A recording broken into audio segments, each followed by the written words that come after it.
All right, here we go. Belian preview. Thing in Felicia Let's see what she got. is under my control. I won't waste my breath on those unwilling to listen. You are a vital part of this city's development. Okay. 폴리티아의 발전을 위해 Very nice. 만들어진 Very nice. So she is finally, you know what? They are releasing her super fast right away. Let me just say that Strays, it took, what, 2 years for them to release Strays, Demon's Arch Shadow, whatever. Okay, Arc Meru, that's what we're going to call her. They, it took forever, but Belian here, she looks great. I think that she's one of the nicest looking MLs that we have out there, aside from my girl Solitaria. But we got to see the kit. She is going to be an ML5 unit, a light knight. She is an Aries. She has a pretty decent health. Speed 110, so not Omega fast, but kind of decent speed. The main thing that I like to look at is imprint concentration and imprint release. So she has effect resistance. So as a knight, effect resistance for the entire team is good because, a knight usually wants to support the team, right? She does have effectiveness already in her stats. So she has 18% effectiveness. So that right away tells me that she's going to be some kind of control knight or control unit. Her imprint concentration does give her health. So that's very important. We'll get to that in a little bit because for her concentration, for her health, you're going to want to build her pretty tanky. And so we're taking a look at the skill 2 here. Decreases the number of souls gained by the enemy by 100%. At the start of the turn, has a 70% chance up to 100% chance to grant a random buff for the caster for 1 turn. And so you get a chance at three buffs, right? One of them is increased effectiveness, increased crit chance, and continuous healing. So one of those 3, you'll get 100% chance to proc once you go with the S2. So the S2 here, I am. So you decrease the number of souls that are gained, right? I don't know. 적의 소울 획득량을 At first glance, it doesn't seem that great. Let's see if they show us, what that looks like in game, or not. I don't think. Okay, they don't. Okay, so you get a random buff. So increase effectiveness. More effectiveness is always good. Increase crit chance and continuous healing. Based on her kit though, you're gonna want to build her with some type of crit chance and damage. So let's take a look at the S3 here. I don't know if the S2, so is this not on a cooldown? Interesting. Okay, so the S2 is not on a cooldown because I don't see the cooldown thing unless they didn't put it in here, because it usually has this cooldown.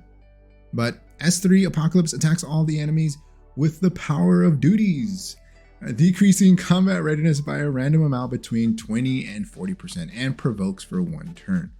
Increases defense of the caster for 2 turns. Damage dealt increases proportional to the caster's max health. So there is a -1 turn cooldown on this, and that's it. So right away, if this doesn't strip, it doesn't sound good. So let me just kind of backtrack a little bit. So in order for her to decrease combat readiness, the team needs to not have immunity, right? So if you start off, they have immunity or they put up immunity, it's pretty much GG for her skill 3, right? Because she can't provoke. It is an AoE provoke, but there's no strip so far in her kit. There is a chance to 20% and 40% push back, but at the same time, you're going to have to open up with a stripper, someone that can strip the enemy buffs, and then you're going to go with the S3, push them back a random amount, and then she's going to get defense buff. Not an AoE defense buff for your team, just a defense buff on herself. So I don't know. For a knight so far, her kit is, I think, is kind of selfish, right? So here she is with the S3. She's 22k health here, by the way. 22k health. And so as you can see, they're all unbuffable. Why are they unbuffable? Because Basar went first and stripped the entire team. Now for an ML5, I don't know. I kind of expect more, especially since Angie cleanses on the S2. She strips with the S3, puts silence and... So for Belian to have this kind of kit, I don't know. I think it sounds subpar, but hey, you never know. She might be kind of OP. So she's 22k here. So for sure the Basar went first. And if you look at the turn order on the left-hand side, Basar, so it was Basar went, and then Diane went to give everybody attack buff and anti-crit, and then Belian, yeah. So it was Basar, Diane, Belian, and then she hit everybody. She hit the Knight for 6k, but he's probably on Arias, right? And then everybody else, she did kind of meh damage. So 2k, 3.4k, 2k. So she's not 100% crit here. I guess you can use the crit chance buff to rely on that, but still. I mean, I guess you could build her with like 85 crit chance and then get the rest from the crit chance buff. But, you know, it's still not reliable because it's 1 out of the 3, right? You don't know which one you're going to get. But yeah, I mean, not insane damage. I mean, even if you build her like, what, 25k? And depending on how much her damage scaling is, right? And so let's take a look at her skill 1 here. So the skill 1, you know, I think that this one, you know, it could be decent. Attacks all enemies with a ray with a 50% chance to dispel 1 buff. When used on the caster's turn, has a 35% chance to activate Incursion as an extra attack. Damage dealt increases proportional to the caster's max health. So again, damage scaling bruiser, attacks all enemies, so it's an AoE attack. So if you bring her against ML Angie, you're gonna have a bad time. With a 50% chance to dispel 1 buff. Okay, so here is the strip. So you can't strip on a counter because this, well, you know what? You can strip on a counter, but you're just not going to proc Incursion. And Incursion attacks all enemies, decreases their speed and hit chance for 1 turn. And again, damage down increases proportional to the caster's max health. So, I don't know. You can soul burn this for 10 souls, and you can activate Incursion by 100%. So this, I think, goes up to, what, 60%? 55, 60, 65? Let's see.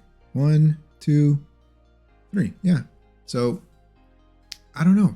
I mean, I think this should just be 100% chance, right? Because you're going to have to build her with effectiveness anyway.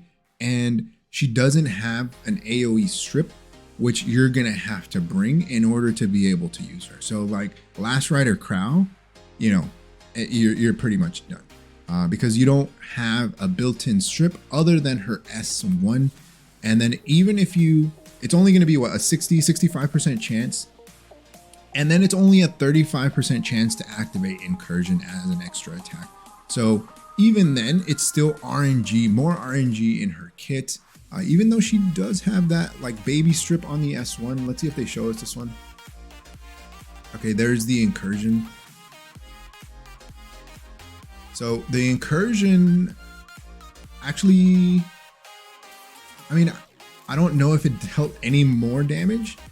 I mean, because this is the same team, right? This is the same team. And so just, I guess, to finish the team off, maybe, because it reminds me of the Arc Meru or the Demon Shadow, you know, whatever you want to call her. You know, it reminds me of her second proc, right? Where she goes with the S1 and then she procs the S2, blinds everybody.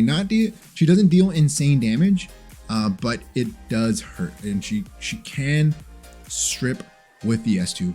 But Belian, you know, even if you put her on like Elbrus, because she is a knight, right? So she has access to knight artifacts. If you put her on Elbrus and she attacks with the S1, you know, maybe she has a chance at stripping. And that's it. I think that this extra attack should just activate on its own. I don't think that they should have, I guess, walled it behind it has to be on the caster's turn. I mean, she is a knight, so Elbrus would have been insane on her, kind of like a Charles, right? Imagine if they did that to a Charles, like where he can only proc the S2 if it's his turn. The reason that he's kind of nuts is because if he goes with his S1, he has a chance to proc his S2, even on a counter. So it's something to really think about. And, you know, I was really hoping that she was going to be, you know, kind of insane, especially with what they showed. ML, Angie, you know, AOL. And, you know, she is dropping on September 30th. So, you know, we have plenty of time to kind of theory craft and think about how she's going to fit in the current meta. But, you know, you're going to be able to pick up her imprints from the Transmit Stone shop. So she is not a Politis, even though they put her right next to Politis, she is not a Politis imprint, which is kind of unfortunate because, you know, Politis is in the game. But at the same time, you know, if you go ham for Belian, then you can always pick up her Transmit Stones from the shop. So I don't know. Let me know your thoughts. You know, I don't know how to feel about her yet. The S2, though, I think can be kind of interesting if it's not on a cooldown. Decreases the number of souls gained, but at the same time, you know, you can't use this for PvE, right? You can't use this for PvE, so she's not a PvE geared unit. She's going to be tiered more for PvP mainly. And then also GVG, they don't get souls, right? In GVG, they don't get souls, so the S2 is kind of useless except for the random buff. But then at the same time, you're probably going to want to build her with high crit, decent effectiveness, and bulk. So it gives her some survivability, but at the same time, I still feel she is very selfish. Even though her kit has control in it, I don't know. I'm just not a fan so far, but let me know your thoughts in the comment section below. Try to convince me to pull for Belian. You know, she is waifu, but man, the kit, I don't know. It's kind of, it feels bad. But like always, if you haven't enjoyed the video, hit that like button. If you haven't subscribed, hey, think about subscribing. It really helps the channel grow and reach more people like you who like content like this. Like always, thanks for watching. I'll see you next time. Peace.